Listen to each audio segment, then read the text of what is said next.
right now? The bill doesn't affect us right now, but we don't know what will happen in the future. We go back to the bargaining table in October of 1992, and all they need is a stroke of a pen to include us in there. We also have some questions about some of the collective agreements we've just signed right now. We're wondering whether they're valid or not. Some of our nursing homes were in negotiations, so we feel it could affect us, and basically the main reason we're here is we feel it's a major interference in the collective bargaining process. We feel the bill should be withdrawn. It's not fair. It is not in keeping with what Mr. Philman said, and we feel it should be withdrawn.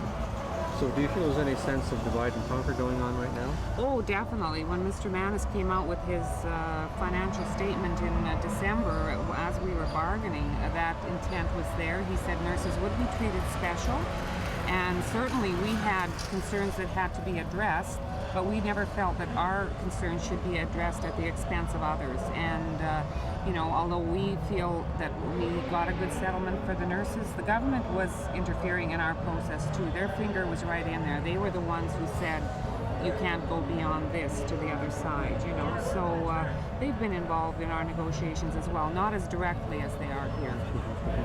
Has there been any resentment or residue of resentment as a result of how the government treated you and how they're treating other workers right now? From other workers? Not that we've sensed. I don't think that there should be resentment, from the other people. I think they understand that there were some legitimate concerns that had to be addressed for nurses, and we are doing everything we can to fight this bill. We're going to be making presentations here in Winnipeg. We're encouraging our locals to ask for presentations to be done out in the other areas of the province. So we're fighting it just as hard as everybody else is. So you're pleased to be part of the coalition? Oh yes, definitely.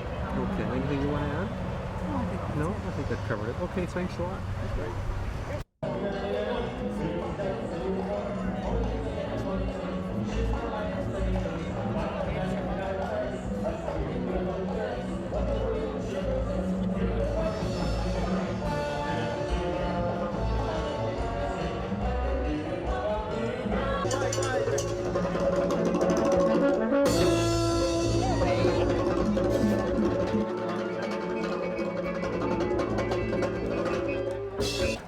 Oh, you're not ready yet. They're not ready yet. You got a second chance, eh? Yep. Okay. Why are you here today? Well, we represent the outside workers of Manitoba Hydro, and we're affected by Bill 70 about as much as anybody else. And we're in the sort of unique situation because Manitoba Hydro, in contrast to what the Minister of Finance is saying about the government situation, our employer actually made a profit last year and the year before, and stands to make a profit next year as well. So we're being tarred with the same brush as the rest of the public sector. Sorry, we have a problem here. What happened? Okay. We'll just start it again. Okay. That was very well said, but can you say it again? Okay. This is television. I don't remember what I said. Okay. We're just asking you why you're here today. Well, we represent the employees at Manitoba Hydro. We're affected by Bill 70 as much as anybody else. They froze all the wages for the Crown Corporation employees, and in contrast to what the Minister of Finance has said about the public debt and the financial trouble the government is in, our employer actually made a profit, and did last year, and will, by all appearances, next year make a profit. And certainly the chairman of the board of Manitoba Hydro was quoted in the Free Press a couple of months ago as saying that, in fact, the management of Manitoba Hydro were willing to give us a wage increase, but the government overruled them. So what do you think the agenda is? What's going on here?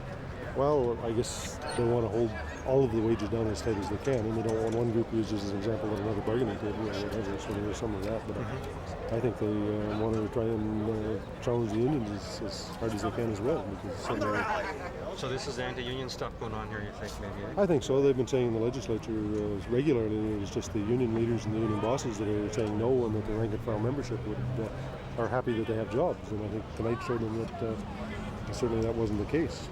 I was looking at from the front up on the top of the stairs there, and we had an awful lot of our couple hundred hats from our membership, and our sister local and telephone system, whose employer also made a profit. There's a number of their hats out there as well. So. Really? Yeah. So your employees are not happy with this? They definitely not happy. What are you doing? We got somebody bugging us there. Yeah. Let me see. What else can I ask you? I think you covered all the ground. I think think that's fine. Thanks a lot. Okay. Great. Bye-bye. Hey, how's that sound? I want to say Okay, that it sounds just like safe back. You all right? Okay.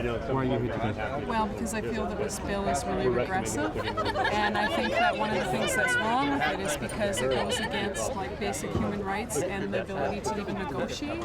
It's not that a lot of the unions are asking for an automatic increase in wages. What they're wanting is just the right to negotiate with themselves.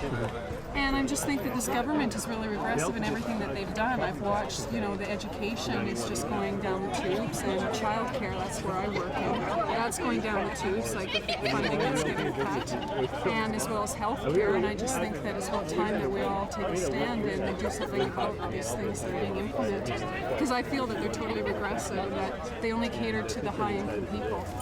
You know, and as a woman, I find it really frustrating because it's the majority of women that are in low-paying jobs, and those are the ones that are hit the hardest by this bill, as well as a lot of the other things that the Tories have implemented. Right.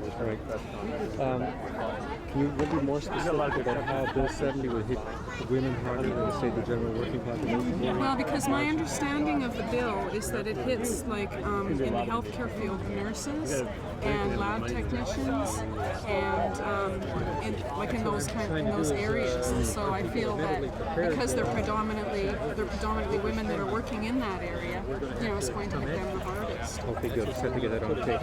Now, do you think there's a lot of public sympathy out in the public for public service workers right now, or do you have a job to do convincing people what the truth really is? I think that there's a lot of sympathy when they understand that it's not only the wages, it's the provisions also in the contract. And I think it's also because a lot of people may not know the steps that they can take to sort of start to make change. But no, I mean, there's not really been much of an effort to get sympathy with this bill because the majority of the people are working people and they have contracts, you know, so it affects everybody. So they understand. Right. Good. Okay, that's good. You know what? I'm going to have to identify yourself on tape. Dean Hamilton. That's what you're just Okay, you're with? I'm not with the local right now. Oh, I see. I work in daycare. Susan, I wanted to ask you why you were here today, why you're part of the coalition. Well, I think it's important that we start motivating people who, frankly, have felt quite cynical about political action or political involvement. They seem to have felt over the last little while that there's no point in worrying about who's elected, that all parties are the same, and I wanted to start making clear to them that it does matter who's elected. You can see by the legislation that's being brought down that everything that happens is political, that what you pay for gas at the gas pumps and what you're going to spend on childcare, and now even what wages you can bring home, all depends on the government you elect. So it's necessary for us, if we're going to do our jobs properly, to represent people here, to become involved in that kind of activity, and that's our responsibility. I want our membership to know that we're taking that responsibility seriously. Okay. In that vein, what kinds of things do we have planned for the future? Well, I think the internal education is going to be vital to long-term planning. So we're working on that in the short and medium term, making sure that the decisions that our members are making are informed decisions, giving them as much information as possible about the ramifications of what happens in the legislature, and letting them decide. We have very bright members, and I'm sure they'll come to their own wonderful conclusions in the end. In the meantime, for many of them, it's going to be the first time they've heard that kind of discussion or seen that kind of information coming to them. So we're going to work with them, get them on side, get them on stream, and then we'll be able to motivate them for further activity in the streets. Do you think Bill 70 has that potential of getting people more involved? I think it does. I think at the outset, people are thinking that they should duck their heads one more time and put them in the sand just to protect themselves. They've seen some major attacks on their colleagues, as they've seen many people that they work with laid off, and right now they're feeling very, very nervous and scared for their futures. I want to be able to let them know and assure them that people are there to try and help them secure a better future, and with their help we can do it. Hopefully, with a little bit of information and some serious discussion between the membership and the leadership, we'll be able to get that process on the road, and they'll be able to lift their heads and feel like they're part of the real world again. Good. Okay, one more thing about Bill 70. Just talk a little bit about that and what the implications are for the labor movement and society in general. Well, Bill 70, despite what the government has to say, they keep telling us it's only a wage freeze and it's for our own good as taxpayers.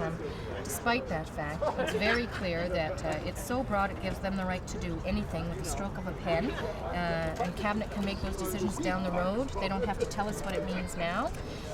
It also is very clear that it means not just wages, but all collective bargaining is void, and that we couldn't even bargain a change in hours or seniority rights or anything.